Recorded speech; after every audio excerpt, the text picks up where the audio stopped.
aprender a esperar o tempo do Senhor? Será que é possível a gente tratar o próximo? Será que é possível a gente lidar com as marcas que outros trouxeram para as nossas vidas? Será que é possível a gente lidar com as consequências dos nossos próprios erros que também geram traumas? Será que é possível a gente lidar com as marcas de relacionamentos diversos? Com as marcas que o próprio Senhor fez nas nossas vidas? Com as marcas dadas por Satanás e pelos demônios? É possível. Deus te trouxe aqui para que Ele faça uma nova marca na sua vida. Eu estou pedindo para que você feche os teus olhos, que eu vou orar com você para a gente iniciar a palestra. Pai querido, em nome de Jesus, Deus. Na primeira oficina, Senhor, o Senhor já fez grandes coisas aqui neste lugar, Deus. Pai querido, eu venho clamar ao Senhor, Deus, que o Senhor cele este lugar, Deus. Que as mentes e os corações, Deus, de cada um dos meus irmãos que estão aqui, Deus, estejam cativos do Senhor, Deus. Pai querido, nós estamos aqui disponíveis para o Senhor, Deus, para que o Senhor, Deus amado, faça novas marcas em nossas vidas, Deus. Pai querido, em nome de Jesus, Deus, que novas marcas no mundo espiritual sejam feitas sobre as nossas vidas, Deus.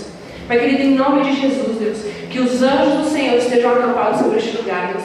Nós repreendemos, Deus, toda ação de Satanás, Deus amado. Pai querido, clamamos ao Senhor que o Senhor cuide das nossas famílias, Deus, onde quer que elas estejam, Deus, dos nossos animais, Deus, dos nossos bens, Deus, que Satanás ele não possa colocar as mãos, Deus.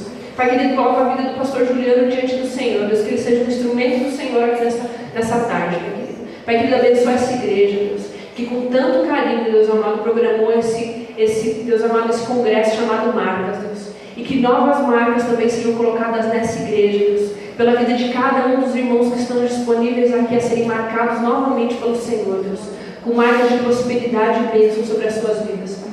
Em nome de Jesus que eu oro e te agradeço, Deus. Amém, Deus. Bem, boa tarde, irmãos. Meu nome é Juliano e nós dirigimos uma igreja em Colombo, Igreja Batista Água Viva. Estamos sempre juntos com o pessoal, o pastor Alexandre, a gente faz parte do Vida Vitoriosa, estamos sempre juntos, né? Muito bom estar com vocês. Deixa eu apresentar, a Eliana já se apresentou, né? Apresentar para vocês, olhem lá atrás, levanta a mão só aqui, a minha sogra lá, ó. Eu brinquei na primeira oficina e vou brincar agora também. Uma pessoa me disse que quando a gente leva a sogra em todos os lugares, o nosso galardão é o mesmo. Aí eu o galardão levando em todo lugar. É muito bom estar com vocês aqui, é muito bom ouvir. E quando a Ana fala sobre o nosso ministério ser juntos, de fato é verdade. Lá na nossa igreja, as pessoas brincam comigo e falam assim: pastor, a Ana é mais pastora que você, porque de fato ela tem mais habilidade com pessoas do que eu, ela tem mais sensibilidade para essas coisas. E quando a gente casou, a gente começou a compartilhar tudo. E nós, todas as noites, ou praticamente todas as noites, nós oramos juntos. E na época inicial do nosso casamento, ela sempre falava: ora você. E aí eu começava a orar e me interrompia. Não, mas fala isso. Mas fala aqui. Um dia eu falei para ela assim: mas como assim? Não é eu que estou orando, não. Aí eu entendi algumas coisas. Que oração não é um ato apenas de falar palavras que você pensa. A gente pode orar juntos, interrompendo a oração um do outro, porque a gente entende que Deus é um Deus de diálogo. E oração é o quê? Diálogo. E aí eu comecei a perceber que nosso ministério era juntos. Então muitas coisas que eu faço, ela está sempre perto e a gente vai juntos. Eu fico feliz por ela servir a Deus comigo nesse sentido. Muito bom ter você comigo. Hoje nós vamos falar sobre marcas. Poderíamos falar sobre várias delas. Infelizmente nós não temos tanto tempo. Então eu coloquei de vermelho as que eu vou falar mais. Então as marcas elas podem ser oriundas da relação com outras pessoas que podem gerar traumas. Algumas pessoas dizem que grande parte dos nossos traumas eles vêm até dos nossos relacionamentos em família, concordam? Parte dos nossos traumas nós temos nos nossos relacionamentos em família. E quando a gente pensa em trauma, a gente olha para coisas ruins, mas parte das nossas melhores lembranças também vem da família, que são marcas também. Você tem que entender que marca não é só uma coisa ruim, são coisas boas. Nós vamos falar sobre isso. E existem marcas que são consequências dos nossos próprios erros. Concordam? Nós muitas vezes nos machucamos por conta dos nossos próprios erros. Existe um provérbio das Escrituras que diz assim: pode um homem colocar fogo em sua roupa sem que caia fogo, sem que atinja ele? Ou seja, muitas das marcas que nós temos, elas são consequências dos nossos erros. As marcas que nós temos são relacionadas a vários tipos de relacionamento. Quando de vocês são pais? Levanta a mão. Seus filhos já chegaram em casa reclamando de um amiguinho? Filhos, isso pode causar uma marca dele? Sim. Ou seja, os nossos relacionamentos com os colegas do trabalho, do ministério, podem causar marca de nós? Podem. Marcas dadas pelo próprio Deus. Deus marcou pessoas na Bíblia? Sabia que você é marcado de Deus? Quando você aceitou a Cristo, você recebeu uma marca. O selo do Espírito. Todos nós que recebemos a selo temos uma marca. Mas Deus marcou homens. Deus marcou Jacó. Deus marcou Caim. Ou seja, existem marcas dadas pelo próprio Deus em nós. E o nosso Deus, o nosso Senhor, tem marcas? Tem.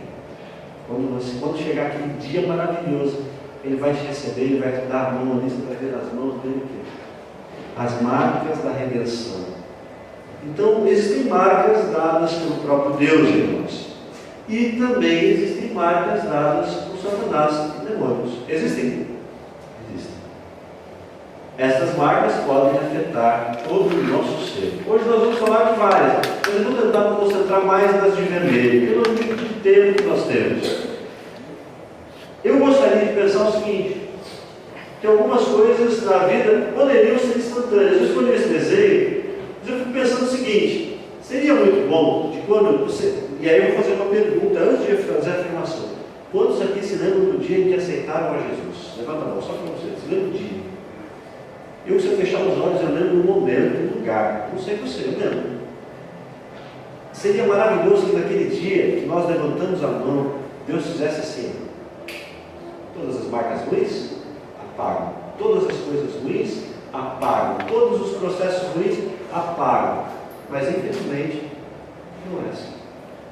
Nós nos convertemos e nós trazemos na bagagem tudo aquilo que vivemos. E aí, todo aquilo que vivemos são coisas boas e ruins, e com o tempo, com a vida cristã, isso passa a ser tratado por Deus. Ou seja, Deus ele vai tratando algumas coisas, e vocês já repararam que é interessante. Quando Deus trata uma área em você, daqui a pouco já aparece outra para ser tratada. Não é assim? E depois outra. E existem áreas que parece que demoram mais para ser tratadas. Por exemplo, eu vou falar por mim. Eu sou teimoso. E a minha teimosia já me levou para vários lugares ruins. E bons também. Mas Deus está tratando a minha teimosia. Me converti em 2003. De 2003 para cá. O grau já diminuiu. Mas eu ainda estou sendo tratado. Então, imagina. Existem coisas que demoram mais. Existem coisas que são instantâneas. Eu lembro que na minha conversão tinha coisas que Deus tirou com a mão. Mas existem coisas que eu estou trabalhando no Senhor. E você tem que ser cooperador de Deus com as marcas. E a gente vai ver exatamente isso. Seria maravilhoso que quando a gente fosse se converter, se fôssemos santificados, separados das coisas, Deus já mudasse tudo. Mas Ele não faz isso em todas as coisas. E essa foto me deixa... eu pesquisei na internet e gostei dessa foto. E aí uma pergunta que eu faço a vocês. Vocês acham que o passado e o presente podem atrapalhar o futuro? É uma pergunta retórica, concorda? E aí eu separei essa foto ali. Uma vez nós ajudamos um casal que não é da nossa igreja e nós colaboramos com isso. Não é a igreja local que frequentamos, né? Nossa igreja de maneira local, em que a gente viu exatamente essa foto aí. Tem coisas que nós somos adultos fortes, mas alguns traumas fazem com que o adulto tenha por dentro a criança presa. Nós lidamos com uma situação de uma menina que foi abusada emocionalmente, não foi fisicamente. E o pai dela fez exatamente isso. Nós não fomos. Quem tratou isso foi o nosso antigo pastor, pastor Val, pastor da segunda igreja batista de Curitiba.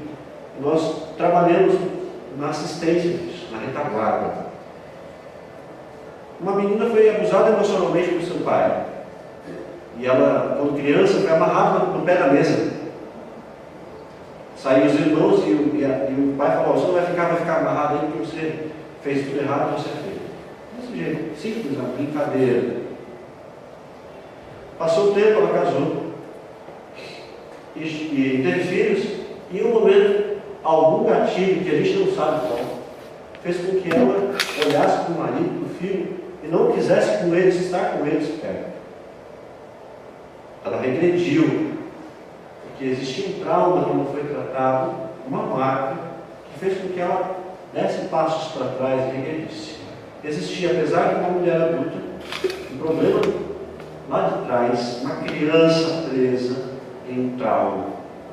E ela foi tratada com ajuda, acompanhamento pastoral, psicológico, e Deus trabalhou nesse sentido.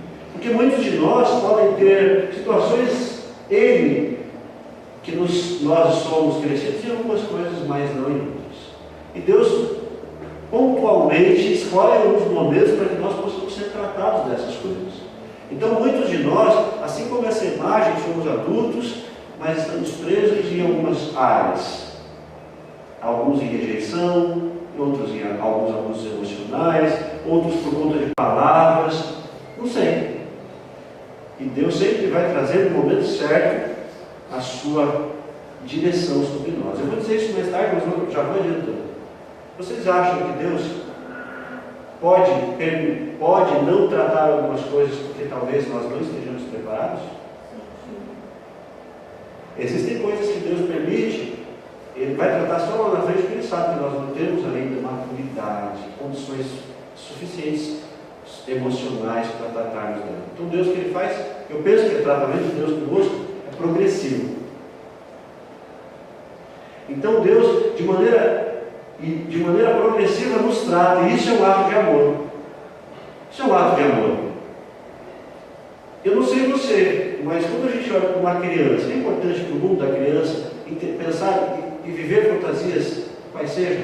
Uma criança precisa ter aquele mundo de fantasias. Precisa.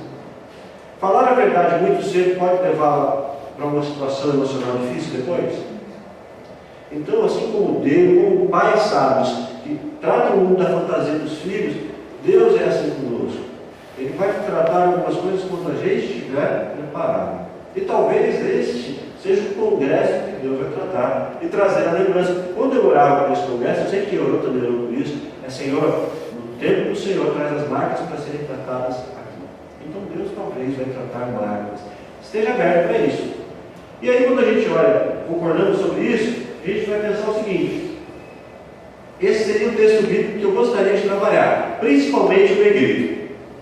Eu vou ler todo, mas aí eu quero, o que está em negrito é o que de repente a divisa mais importante para a nossa oficina de hoje. Afastem-se de toda forma de mal, que o próprio Deus de paz os santifique inteiramente, que todo espírito, alma e corpo de vocês seja conservado irrepreensível na vinda de nosso Senhor Jesus Cristo. 1 Tessalonicenses 5, 22 e 23. A gente olha para esse texto e o texto fala sobre a santidade em 3 níveis: corpo, alma e espírito. É algo muito interessante. Você é constituído de corpo, alma e espírito. O Deus também, você é trino assim como Deus é, porque Deus é Deus, Pai, Filho e Espírito. Certo? E aí a gente vai pensar juntos a respeito das marcas, porque existem marcas na nossa alma, existem marcas no nosso físico e existem marcas espirituais. Então vamos olhar, em primeiro momento, quando a gente pega esse texto aqui, que foi lido, as palavras gregas para espírito, alma e corpo estão ali, no próximo slide. Espírito, a palavra grega é pneuma. E é interessante que a palavra pneuma serve tanto para a gente entender como espírito, mas pneuma também é usado para outra palavra interessante. Vocês já viram aquele texto de João 3 que diz que aqueles que são nascidos do Espírito são como vento, sabem de onde vêm mas não sabem para onde vão. A palavra grega para espírito é a mesma palavra para vento. Pneu. Psique. Alma. Alma, né? Quando nós vamos pensar o que seria alma, vontade, desejo, sentimentos, todos são aspectos da alma. E a palavra grega para corpo é soma, que seria a mesma para a palavra de corpo humano, mas corpo dos animais. Então, agora olhando para isso, eu gostaria de pensar o seguinte com vocês: quando Deus criou o homem, o ser humano, quem lembra do relato bíblico? Ele criou primeiro o corpo ou o espírito, ou a alma? O que veio primeiro? Corpo, alma ou espírito? Corpo. O texto diz que ele, com suas mãos, formou, então veio o corpo. Daí ele fez o quê? Soprou o fôlego. Soprou o fôlego. Esse sopro, vamos pensar o seguinte: é o espírito, certo? O espírito humano veio de onde? De Deus, certo? No momento em que aquele sopro nas narinas veio, diz o texto que o homem se tornou alma vivente. Ali, o contato do espírito com o corpo formou a alma. Então a nossa alma, ela é formada do sopro de Deus, do espírito, com o corpo. Então a alma humana seria, vamos pensar o seguinte: naquele momento a alma humana seria todas as manifestações do homem, no sentido emocional, físico, ou seja, no Éden, o espírito e a alma e o corpo estavam em sincronia com a vontade de Deus, concorda? Diz o texto que naquele momento, todo final de tarde, Deus aparecia, conversava com o homem. Quando o pecado veio, qual separação principal houve entre Deus e os... Qual separação principal houve? O homem foi separado de Deus.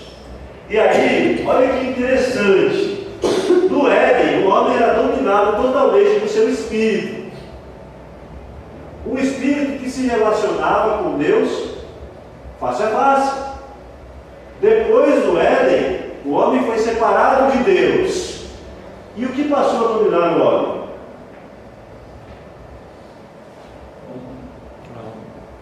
A sua alma, as suas vontades.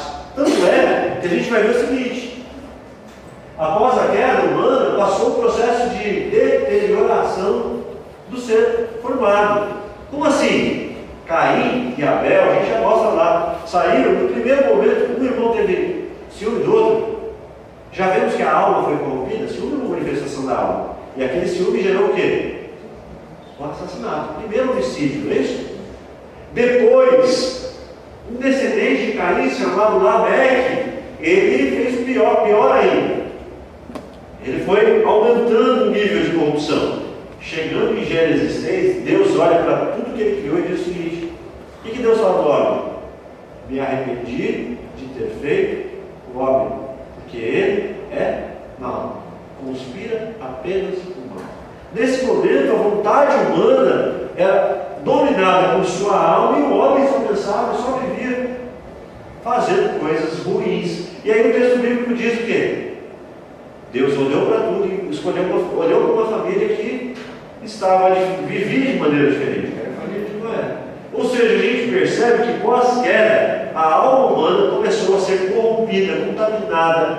E a contaminação da alma humana fez com que as famílias começassem a ser destruídas, os seres humanos moralmente começaram a ser degradados. Aí os traumas humanos começaram a ser projetados. E aí, vamos ver se vocês concordam comigo. Os pecados dão legalidade para Satanás. Concordam? Perfeito? Os pecados afetam a alma. Vamos pensar na alma com vontade, desejo, necessidade, sentimento. O pecado afeta a nossa alma e o nosso corpo. Concordam? Sim. Os pecados afetam a nossa vida espiritual. Os seus pecados fizeram separação entre mim e vós. Os homens estavam mortos em seus delitos e pecados. E os pecados abrem a possibilidade de atuação demoníaca. Satanás podia podia fazer alguma coisa antes de Adão pecar? Não. Contra eles?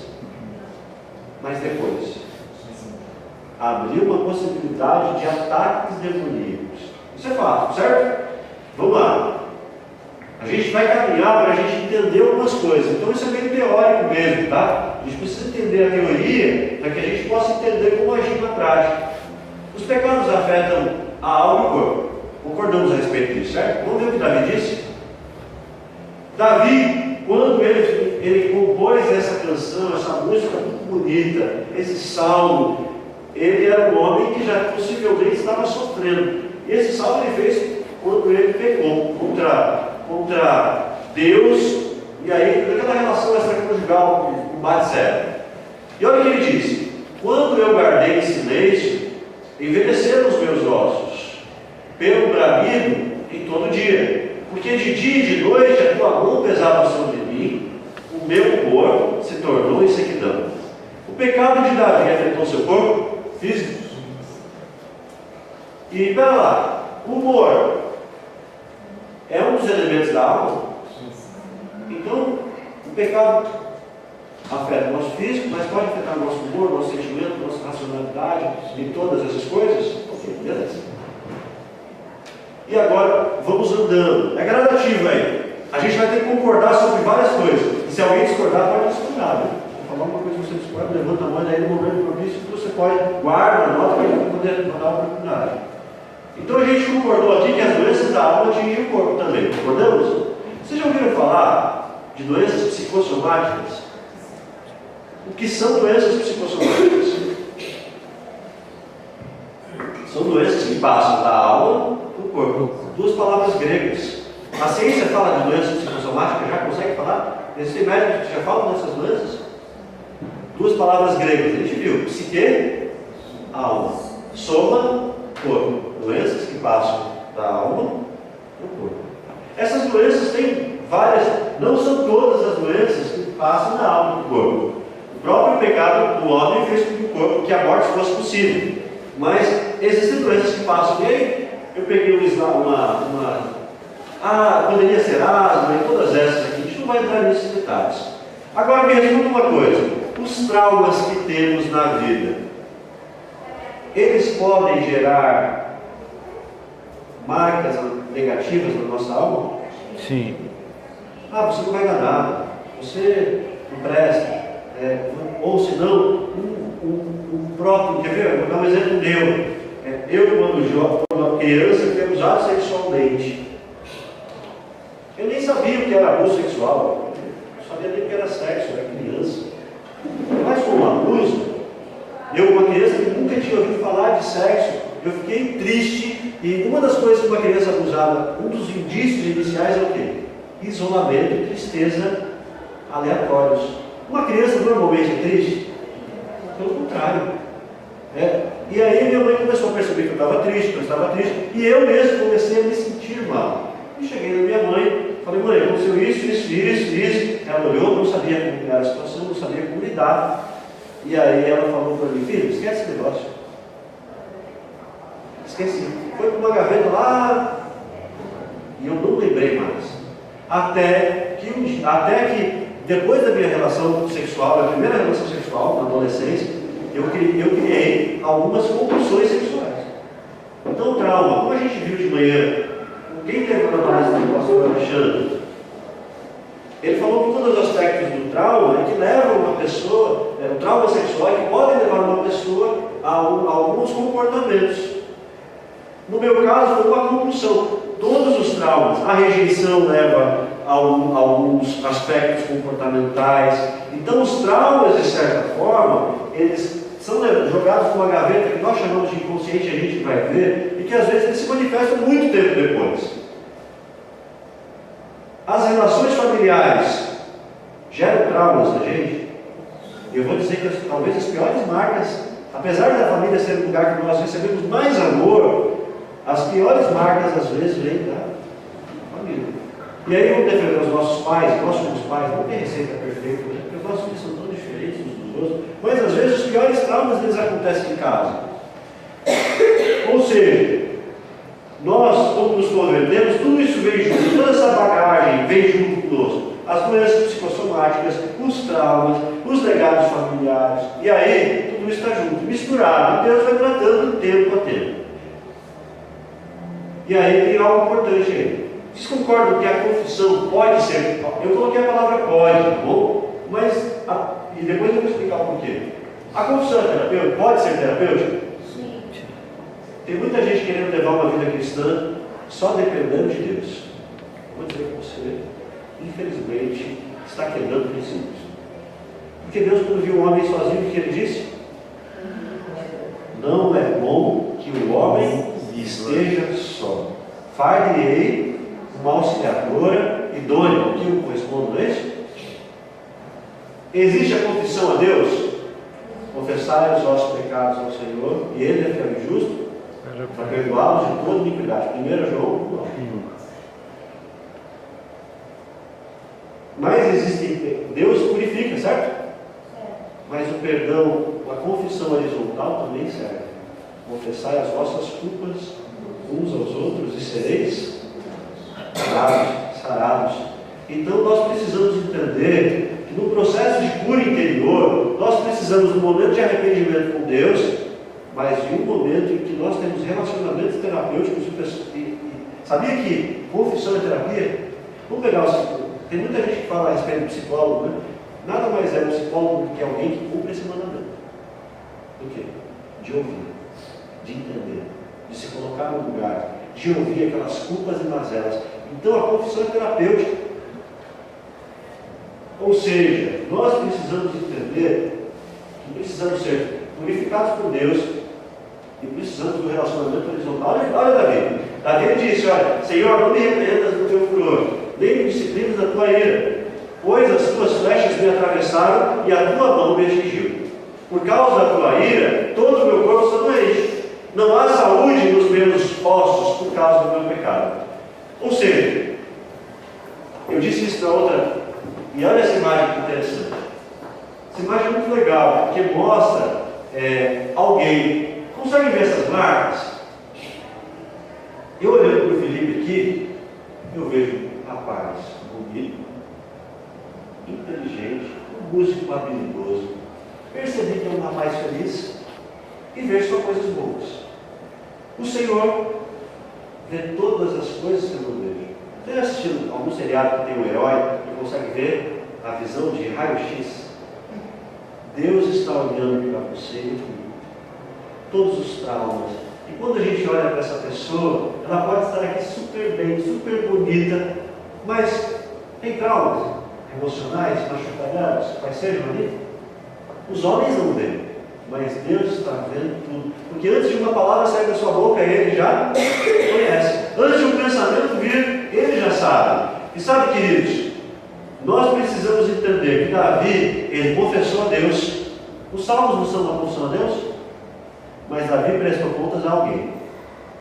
Este homem é você. Natã olhou para ele, apontou e falou assim, este homem é você. E Davi fez o quê? Se esquivou? Pequei contra o Senhor pequei. E aí ele foi curado. E a cura, muitas vezes, isso que é terrível. A cura é para você. Mas as consequências do seu ato permanecem em você que vai ter que arrumar.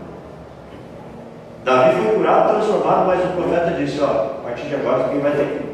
A família, ele deu uma profecia lá negativa para Davi. A espada não sai mais da sua casa. Nós precisamos entender que as nossas ações têm razão. E por que eu coloquei a confissão pode ser terapêutica? Porque, na verdade, meus irmãos, nós, muitas vezes nós pegamos só de um lado, ou só de outro. E outra coisa, não adianta falar da boca para fora.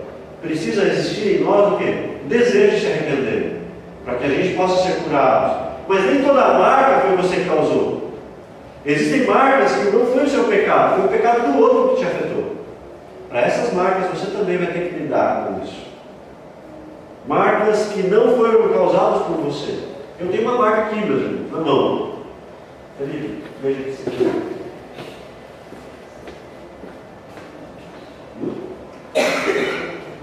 Uma cicatriz.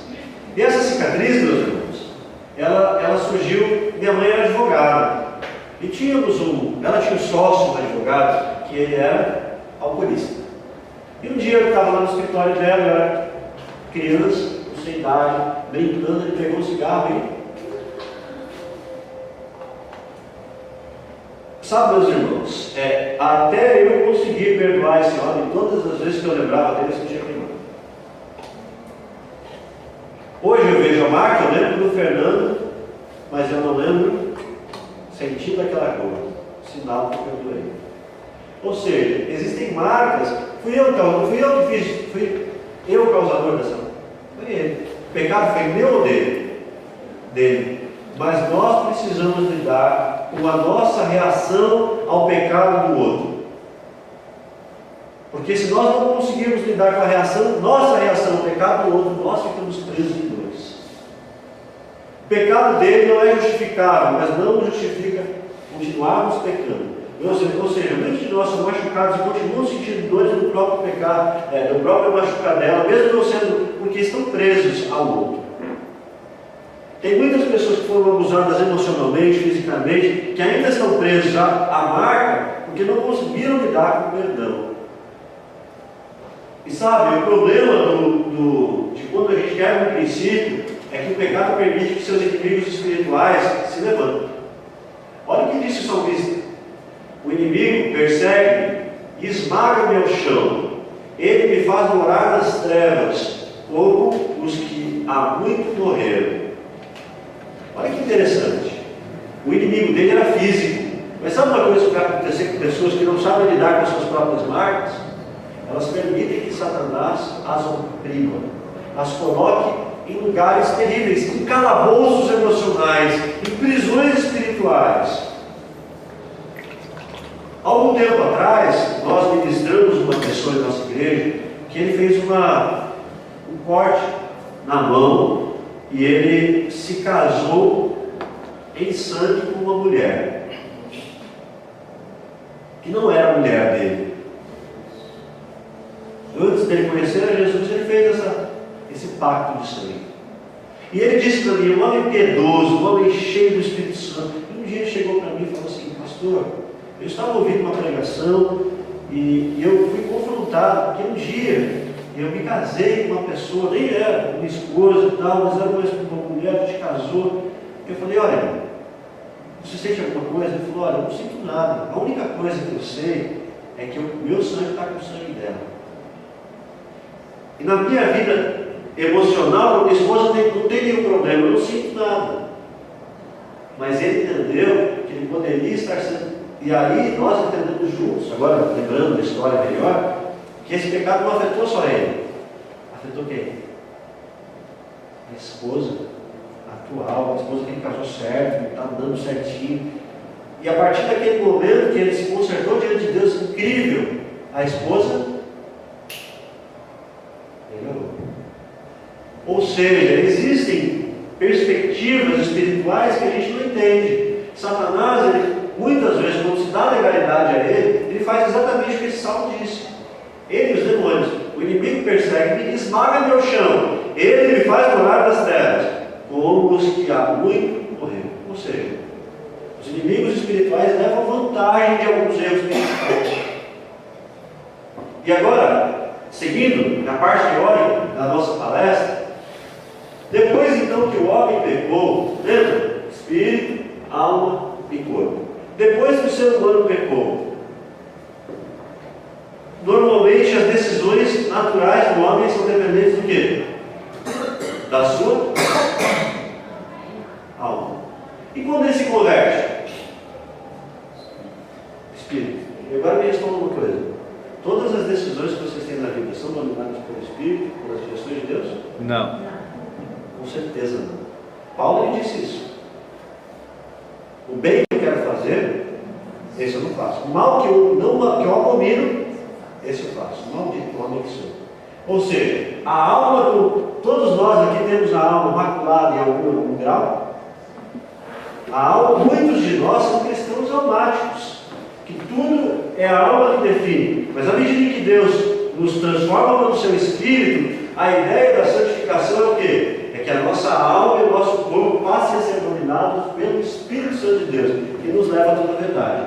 Mas e esse é o processo que passamos. Então, as marcas da corrupção da alma, elas são visíveis. Olha o que diz o texto bíblico. Porque as obras da carne são manifestas, as quais são adultério, fornicação, impureza, lascívia, idolatria, inimizades. E eu dividi elas em grupo. Olha aqui, divisões em grupo das obras da carne. As obras da carne geram paixões malignas, imoralidade sexual, impureza e libertinagem. Me responda uma coisa, meus irmãos. Esses pecados, eles são pecados morais? São quebras da lei de Deus? É fácil lidar com eles? Tem muita gente que diz, só o homem tem pecado sexual. As mulheres têm que lidar com ele igual aos homens. Adoração demoníaca, idolatria, feitiçaria, humor maligno. Quantos de vocês já brigaram com alguém nesse ano? Levanta a mão, você tem Aurel aqui, né? Contendas. Tem contenda na igreja? Ciúme? Tem? Rachas malignos? Tem dissensão da igreja? Grupinho, facção, inveja? Embriaguez. E quando a gente pensa em bebida, tem muita gente que é muito legalista que pensa só em bebida. Tá bom, crente não bebe, mas come. E é pecado igual, comer igual, muito. Concorda? Mas crente não tem orgia, não tem não, mas tem outros comportamentos. Porque o texto bíblico que a gente leu fala o seguinte: cometem tais bebedice, glutonaria, coisa semelhante a estas. Ou seja, é só essa lista? É muito maior. E são coisas, são marcas nossas que nós temos que lidar. E aí, meus irmãos, a gente vai olhar para essas coisas aqui. Muitas das nossas marcas e muitas áreas em que nós temos dificuldade, nós chamamos, a Bíblia chama de fortaleza, que são hábitos, vícios, pecados, comportamentos e iniquidades. Quantos de vocês têm lutado com alguma área do seu caráter que ela tenta, é uma área que você sabe que Deus não tem prazer nela? Quem tem áreas do caráter aí que você está transformando? Não.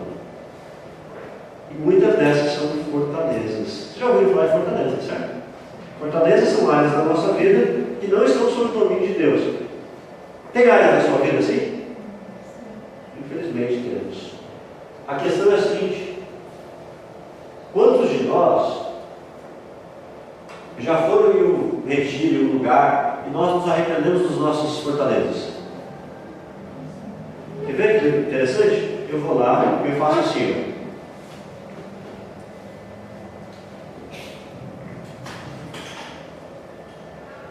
Aí eu levanto. Aí eu saio do retiro e na segunda-feira a fortaleza está lá ainda. Já aconteceu isso? Às vezes o que Deus faz? Retiro. Vou dar um exemplo para vocês.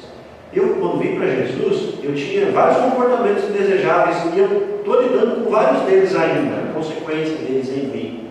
Mas eu era fumante. Quando eu conheci Ana, eu era fumante. E fazia outras coisas. Mas o cigarro foi uma coisa interessante que aconteceu comigo. Eu me converti no ano de 2003.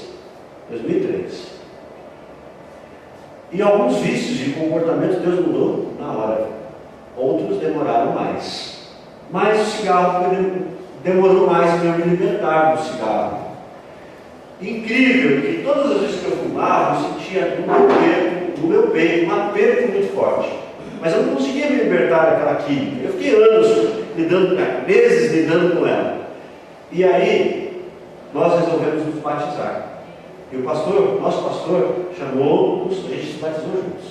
Nosso pastor nos chamou e falou: olha, existem muitos pecados que você vai ter que lutar contra eles, mas você não pode descer essas águas desse jeito fumando. Ele disse assim para mim. E estava certo. Que testemunho cristão você vai dar? E aquilo, muito embora eu quisesse me batizar, eu sabia que estava errado, me feriu profundamente, mas foi aquilo que a Bíblia chama de tristeza segundo o Espírito. Todas as vezes que eu fumava, meu coração doía, e eu chorava, e dobrava o meu joelho, e pedia a Deus, só que eu não conseguia, era algo que eu não conseguia. Eu ia nos apelos para frente, Senhor, eu quero parar, e não conseguia, porque existem coisas, consegue ver aquele desenho? Quando o seu filho desenha um coraçãozinho para você, ou ele faz assim, para você, Mamãe, papai, o coração parece isso, mas é assim. É mais complicado do que a gente imagina. E alguns comportamentos e atitudes da gente é mais complicado do que a gente imagina sair deles. Traumas também. Porque é muito fácil alguém chegar para você e falar assim: meu amigo, faz assim. Tem muito amigo de Jó por aí, que acha que as coisas são assim. É muito fácil falar isso para você, porque eu não conheço as suas dores. É meio complicado. E no meu caso da musical, o que aconteceu? E eu vou dizer para você que Deus falou no meu coração essa semana que coisas assim poderiam acontecer hoje. Eu cheguei num culto fumante, e naquele dia eu esperava ouvir o pastor da nossa igreja pregar. E era ele que estava previsto para pregar. Mas aí quando a gente chegou lá, teve um compromisso, teve que adiar a pregação, ele foi um menino. Novinho.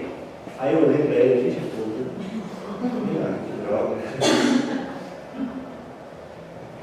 E aí ele pegou. Eu lembro como se fosse hoje a palavra, Isaías, capítulo 43. Quando desceres pelas águas, elas não se envergonharão. Quando passares pelo fogo, ele não te queimará. Aquele dia eu fui à frente do apelo, dobrei o meu joelho no alto fumante, levantei, não medi e fui. Porque existem milagres que Deus pode fazer nesse sentido.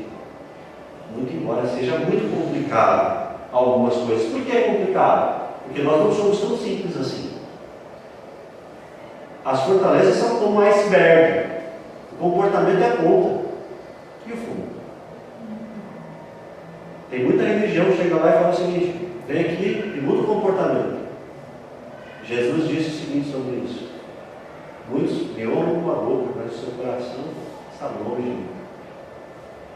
A religião muda o comportamento, o Evangelho transforma vidas. O Evangelho que a gente vive transforma vidas. E você, assim como um iceberg, as fortalezas são só a ponta. E olha que interessante. O Freud disse o seguinte: que nós somos seres que, olha que interessante também, né? Corpo, alma, espírito. E aí o Freud vem falar de consciente, inconsciente e subconsciente. Deixa eu ver as horas aqui. 4h15. É isso? 4h15? É? Beleza. Quer ver? Vamos lá. Para a gente não entrar muito em definição, no sentido muito técnico, vamos pensar assim, ó. Já falei muito diferente. Qual que é seu nome? Andressa. Andressa, você fala para nós o dia do seu aniversário. Dia 5 de dezembro. 5 de dezembro, ok. Cassiano, o nome dos seus pais. Alfredo e Giovanni. Irmã, aqui, você está com a mão na cabeça. Isso. Fala para mim, você é casado? Você tem filhos? Tenho filhos, 2. Fala o nome dos seus filhos. Larissa e Matheus. Larissa e Matheus, ok. Deixa eu pegar um homem casado aqui. Você é casado? Sim. Qual o dia do seu casamento? 8 de abril De que ano? de 2017. Está no consciente. Tudo que você não precisa pensar para responder está no consciente. Agora, quer ver? Deixa eu pegar uma coisa que seja muito consciente. Agora está difícil a pergunta.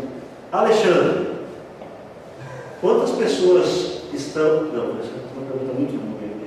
Alexandre, você lembra do versículo predileto? Você é casado? Sim. Da sua esposa? Também está no inconsciente, então.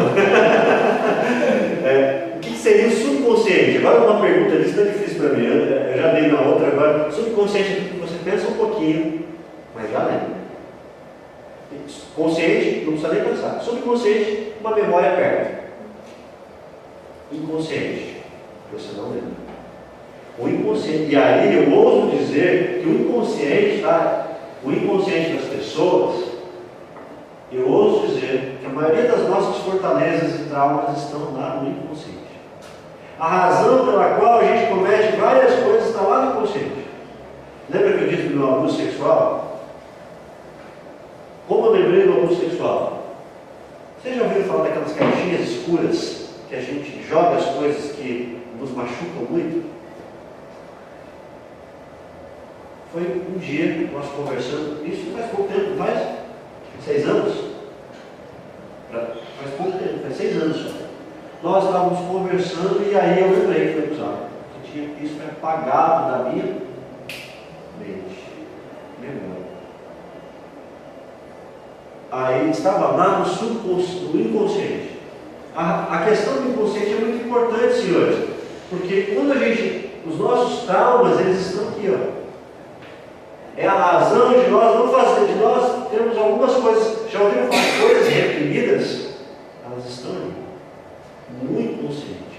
Muitas das nossas atitudes conscientes, elas são oriundas do nosso inconsciente. E aí, isso aqui é importante. Você já ouviu falar de gatilhos? O celebrando, vocês têm o celebrando aqui, não tem? O celebrando fala muito de gatilhos, não fala? Os gatilhos são coisas que a gente aperta e associa as coisas que estão lá no inconsciente. E agora, eu gostaria, a gente tem pouco tempo agora, de orar com você.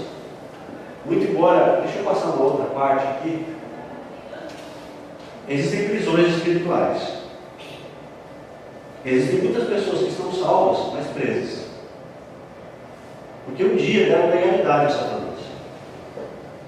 Nós ministramos a uma pessoa um tempo atrás, que ela fez um pacto com Satanás, com os demônios, para ter dinheiro.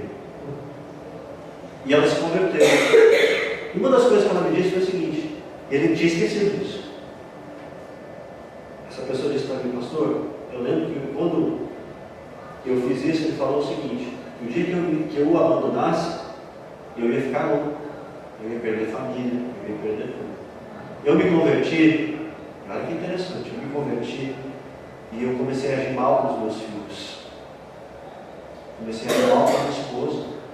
Eu perdi minha família e agora eu estou me lembrando. Ou seja, um homem salvo, mas preso. Existem pessoas que são salvas, mas estão presas.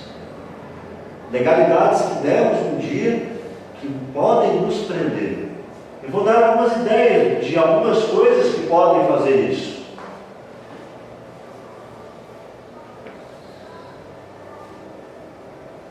Feitiçaria, espiritismo, maçonaria, seitas, necromancia, ocultismo, nova era, drogas, homossexualidade, aborto, portas que causam prisões espirituais. Assim, ó, tem muita gente na igreja, salvo por Jesus, mas preso por legalidades.